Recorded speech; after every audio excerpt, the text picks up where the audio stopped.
আজ আপনাদের সাথে শেয়ার করছি দুধ আর পাউরুটি দিয়ে সবচেয়ে সহজ আর মজাদার একটা ডেজার্ট রেসিপি।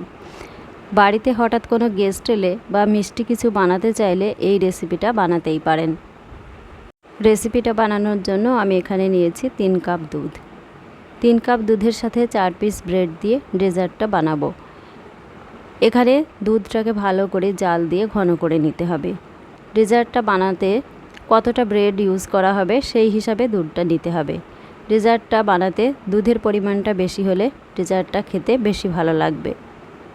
দুধটাকে ভালোভাবে জাল দিয়ে ঘন করে নিতে হবে।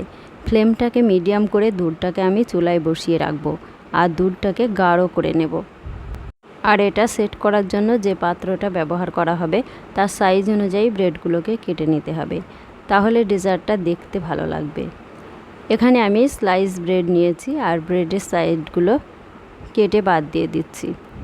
তারপর যে পাত্রে ডেজার্টটা সেট করব সেই পাত্রে একবার ব্রেডটাকে সেট করে দেখে নেব, তাহলে ডেজার্টটা সেট করতে খুব সুবিধা হবে আর বোঝা যাবে কতগুলো ব্রেড লাগবে।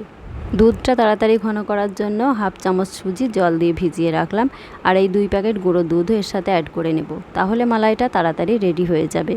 এখন এর মধ্যে আমি দিয়ে দিলাম 1/4 কাপ চিনি আর দিয়েছি অল্প একটু জাফরান। এতে করে দুধের কালারটা খুব সুন্দর আসে, হালকা একটু ক্রিমি কালার আসবে। জাফরান না থাকলে সেক্ষেত্রে ফুড কালার ব্যবহার করা যায়, বা জাফরান এবং ফুড কালার কিছুই ব্যবহার না করলেও চলবে। টেস্টটা বাড়ানোর জন্য অল্প একটু এলাচ গুঁড়ো দিয়ে দিলাম। এখন এখান থেকে হাফ কাপ মতো দুধ তুলে রেখে দেব, এটা আমি পরে ব্যবহার করব। তবে দুধটা বেশ ঘন হয়ে এলে তারপরে তুলে রাখতে হবে। দুধটা তুলে রাখার পরে প্যানের এই ঘন দুধটা ফুটিয়ে আরও একটু ঘন করে নিতে হবে। তারপর যে 1 চামচ সুজি জল দিয়ে ভিজিয়ে রেখেছিলাম ওটা দিয়ে দিলাম।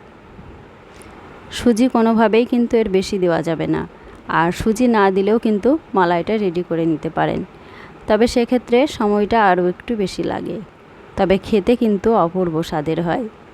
এখন ফ্লেমটা লো করে দিয়ে অনবরত নেড়ে নেড়ে মালাইটা রেডি করে নিতে হবে। এখন এটা রেডি হয়ে গেছে আর এর বেশি ঘন করা যাবে না, এটা ঠান্ডা হয়ে গেলে আরও ঘন হয়ে যাবে। এখন দুধের মালাইটা এইভাবে সেট করে নেব। মালাইটা নিচে থেকে এইভাবে দিয়ে দেব, তাহলে ব্রেডের নিচে ও উপরে এইটা থাকবে আর খেতেও কিন্তু খুব ভালো লাগবে।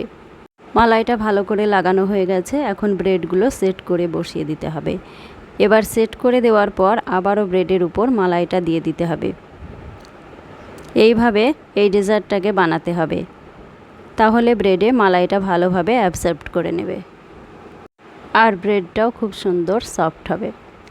এখন যে দুধটা আমি তুলে রেখেছিলাম ওই দুধটা উপর দিয়ে দেব, তাহলে দুধটা ব্রেডের ভিতরে যাবে আর ব্রেডটা সফট হয়ে যাবে আর এটা খেতে খুব ভালো লাগবে। একইভাবে আবারও ব্রেড দিয়ে দিতে হবে। আমি এখানে ব্রেডের 2টো লেয়ার করছি, আপনারা চাইলে এর বেশিও করতে পারেন। এখন উপর থেকে বাকি মালাইটা আছে সেটা পুরোটা লাগিয়ে দেব। উপরে মালাইটা একটু বেশি করেই দিতে হবে।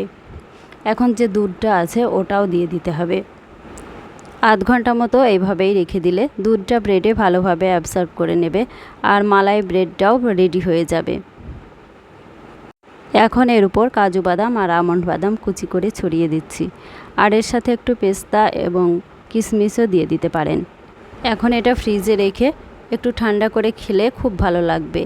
একবার বাড়িতে বানিয়ে দেখুন ডেজার্টটা কতটা সুন্দর হয়েছে।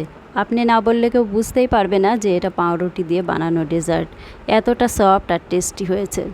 রেসিপিটা ভালো লাগলে চ্যানেলটা সাবস্ক্রাইব করে পাশে থাকার অনুরোধ রইল। ধন্যবাদ।